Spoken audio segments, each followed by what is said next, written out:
Hi guys. I really wish I didn't have to make this video, but given the recent Dreamer showcase, I kind of feel like I have to. And over the course of the past year or so of playing MapleSEA, I feel like this game has slowly introduced more anti-player rules / mechanics with no clear benefits for the players, and it makes it a lot harder to justify continuing to play this game and spend money on this game, on this server in particular. There are numerous issues that plague MapleSEA, and with no changes being made, especially during the Dreamer patch showcase to show any sort of intention to help the players, I think it's about time that I made a video discussing exactly what I feel is wrong with the game and with this server in general. We'll be going in chronological order for the issues that I feel have slowly made MapleSEA more and more unplayable over the past year, and I understand that the full patch notes aren't out yet for Dreamer, and certain things are still subject to change. But given what we've seen and heard in the Dreamer showcase, there's really very little reason to believe that MapleSEA would hide major game updates from us in the showcase and not tell us about it. So I'm just gonna base my judgments off of what we currently know and expect. Without further ado, I guess let's get into it. First of all, I would like to qualify exactly what I mean by anti-player changes. What I define this as is basically purposefully withholding certain mechanics or systems that are present in KMS from MapleSEA, or making changes to certain systems that are already implemented in the game, and thus causing our gameplay experience to generally just be worse than what it should be. This effectively just makes us third-class citizens in a game where we expect to be treated with the same standards as other players in other regions. So let's go back to about a year ago, during the Maple Island update for KMS. This was about a year ago. They received an update to their cubing system, which allowed them to guarantee tier ups for items after a certain number of cubes are used, as shown in the image there, right here. Credits to orangemushroom.net Max's blog for giving us information about this this system in KMS. Basically, this gameplay update has been conspicuously missing in MapleSEA for more than a year now, with no sign that it's going to be added into Dreamer as well. And this really begs the question as to why this gameplay mechanic is completely missing from MapleSEA. Our tier up rates in MapleSEA are about equivalent to KMS, although we don't know for sure given that they've never released our official rates. But just based off of large amounts of cubing being done in the server, we can basically kind of guarantee that we have about the same cube tier up rates as KMS does. So why don't we have the pity system? Do we as MapleSEA players not deserve to have it? And are we just expected to continue to throw money at our items until they eventually tier up for us without any safety net? This is the first of many things that have been withheld from MapleSEA that were already implemented in KMS a long time ago. We don't have the higher tier up rates of GMS. That one, by the way, is a given that GMS has higher tier up rates. That one is been all but confirmed already. They have significantly higher tier up rate than us. Neither do we have the pity system from KMS. Instead, we are expected to just cube our items and just get lucky, lol. This is also not to mention the higher cubing costs in general in MapleSEA. Our black cube packs cost a whopping 35k. Well, I mean choice cube packs cost a whopping 35k A cash for 11, as well as our additional cube packs costing 40k A cash for 11. This is in stark contrast to KMS, where their cube prices are basically half of ours. Basically, a pack of additional cubes in KMS costs about 20k, and airport cubes, they don't even have that anymore. Actually, they only have Meso cubes now. Of course, you can argue that our tier up rates are higher, blah blah blah, whatever, but I haven't seen any evidence to suggest otherwise, and I believe that they are pretty much the same as KMS. It's just that MapleSEA has refused to give us this cube pity system that KMS has had for a very, very long time already. This makes it extremely expensive to cube anything in MapleSEA, and it makes a lot of players fall prey to RNG. Basically, you're not guaranteed a tier up anytime you spend money on the game, and we have no safety net at all. Yeah, that's the first of the systems. Moving on to the second issue that I think has cropped up recently in MapleSEA, it's untradeable soul water fragments. To give you guys a bit of a background, I have never ever botted for frags or for Meso, so I feel like I can provide a bit of insight on the problems that have come up with this issue since I have no life and I've farmed close to 16k fragments through hand grinding already, as it is. Ever since the release of 6th Job, our soul water fragments have been untradeable in MapleSEA, whereas in KMS they are fully tradable and can be sold on the auction house. This makes no sense on a server where we're allowed to trade, given that it isn't a problem in KMS. I fail to see why we can't trade or sell them either in MapleSEA. Some people might argue that this is to prevent botters from flooding the market with fragments and profiting off of it. But once again, this isn't a common player's fault that there's a rampant botting issue in MapleSEA. The onus is on PlayPark to solve the botting issue and ensure that no one is breaking TOS to unfairly gain an advantage. Untradeable Sword Art fragments only hurt players that don't bot to farm for fragments, given that our sole source of fragment income now is purely from grinding for fragments for ourselves, which is an extremely long and tedious process and slows down our progression to a grinding halt. I can give you guys the math right here. I've already done the math on screen if you want to know. Basically, this is assuming that you have second mastery already, and you're maxing 4 enhancement 5th job skills, and you're maxing your origin skill. You will need 806. This is also assuming no soul Yanas, like you literally have level 0 soul Yanas because it's nothing to do with your damage, alright? You need 806 soul order and 22.5k fragments to max out your Hexa Matrix. Alright? This is including second mastery, which is the best case scenario already for right now, right? I've been documenting my own fragment grind rate for a substantial period of time, and my tracker basically shows that I grind about 1.5 soul order per hour and 18 fragments per hour.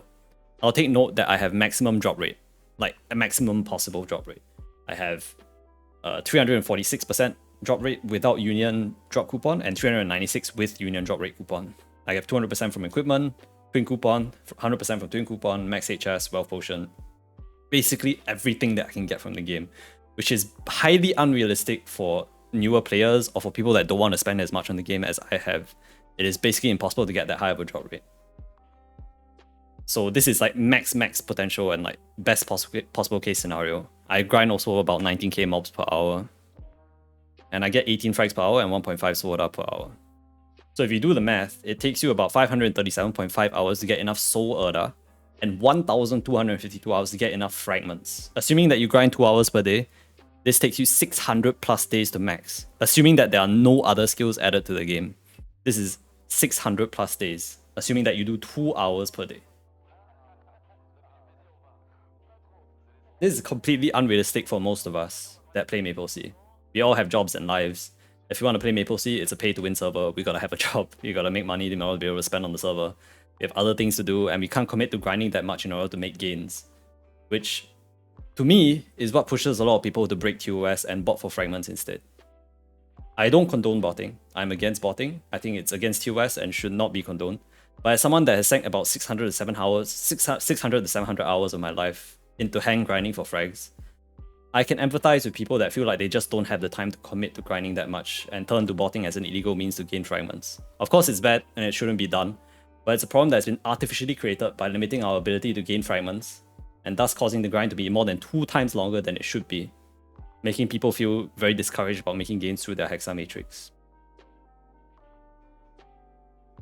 Of course, you can argue that we have a lot of extra things like Sword Art Booster, Sword Art Daily, and High Mountain that gives us extra frags.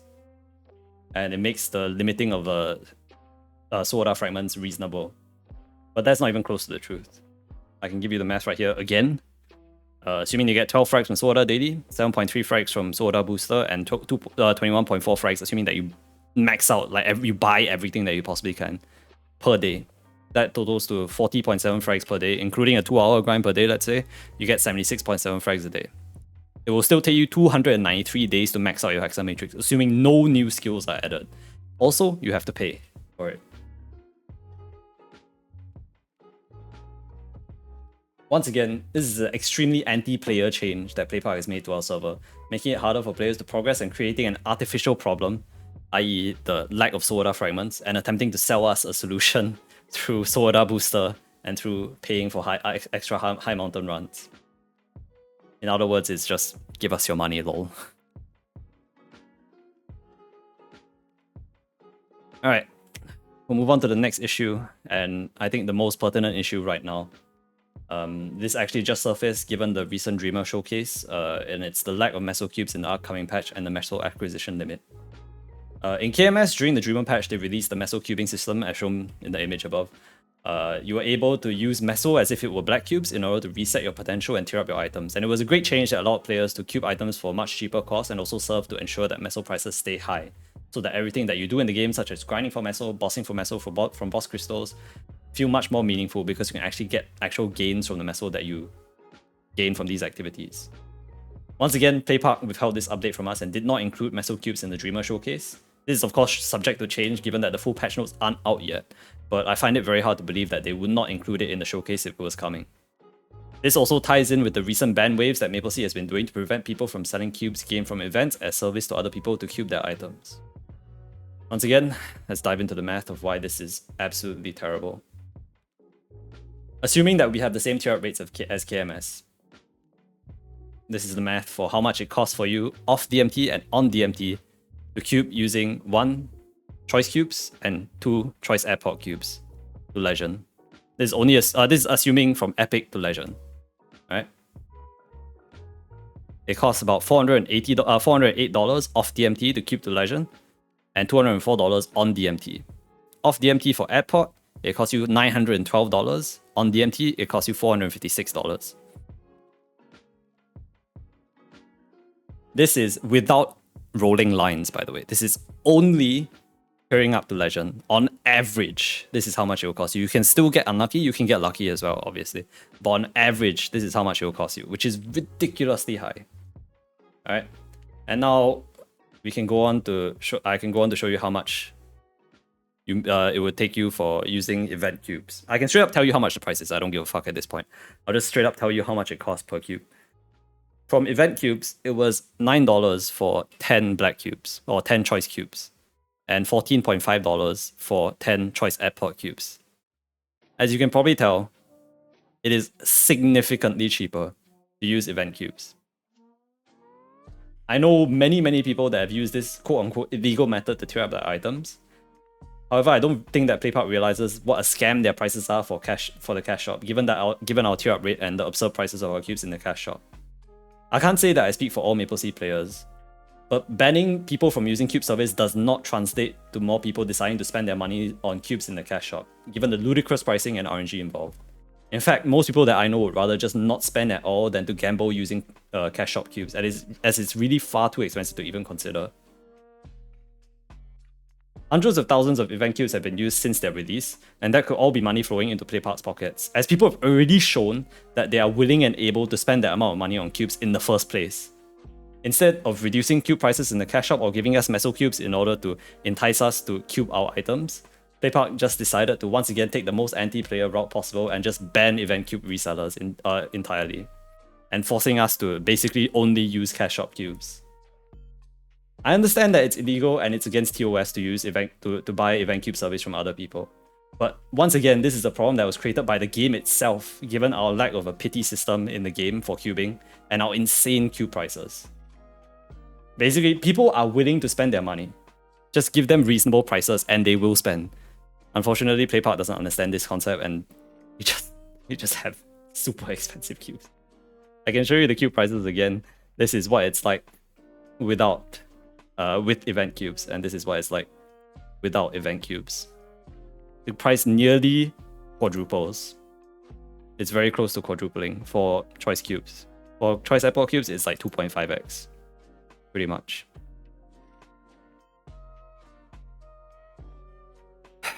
Alright, moving on to the last point. We have really stupid event scheduling in MapleSEA. Our second mastery update is scheduled for 10th of July, nearly a month and a half after the release of Dreamer. They shifted the release of High Mountain to 29th of May, and they shifted the release of the new Hexa Matrix skills as well as Unit Artifact to the 10th of July. I don't understand this at all.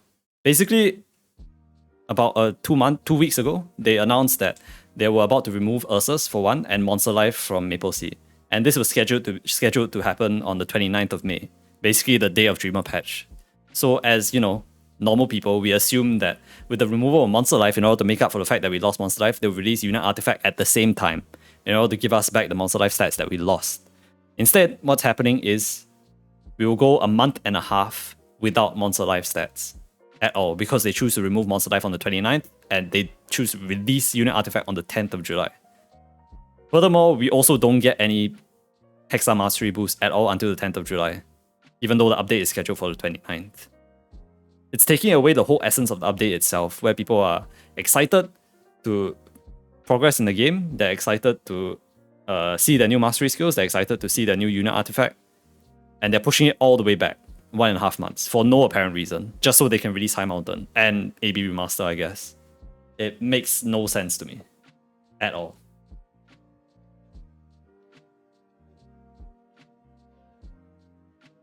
Anyways, that's pretty much it from me for this video. Thank you guys for watching this video and listening to me rant about the problems that MapleSEA is having right now. I don't know. I don't think that there's much else that I can expect from MapleSEA, from Playpark in general. They've put out so many anti-player changes. Oh, sorry, that's my follow sound for my stream. I'm sorry. They put out so many anti-player changes over the past year or so that has just made the game so much more unplayable, and I really don't feel like spending any more money on this game. I don't feel like it's worth my time. I don't feel like it's worth my money. So I probably will still continue to play the game. I still enjoy the game. But I don't enjoy playing on this server. It's kind of the problem. So I might start playing on GMS in Chronos. I have no idea. I'll see how it goes. But for now, yeah, I'm pretty much gonna halt progression in the game and not bother spending money anymore, because I really feel like Playpark is they just don't care about their players. Yeah. Anyways, this might be the last MapleSEA video that I make for a very long time. Thank you guys for all the support that you've shown. I know I haven't really uploaded much in the past few months, but yeah, thank you guys for all the support, and maybe I'll see you guys soon. Bye bye.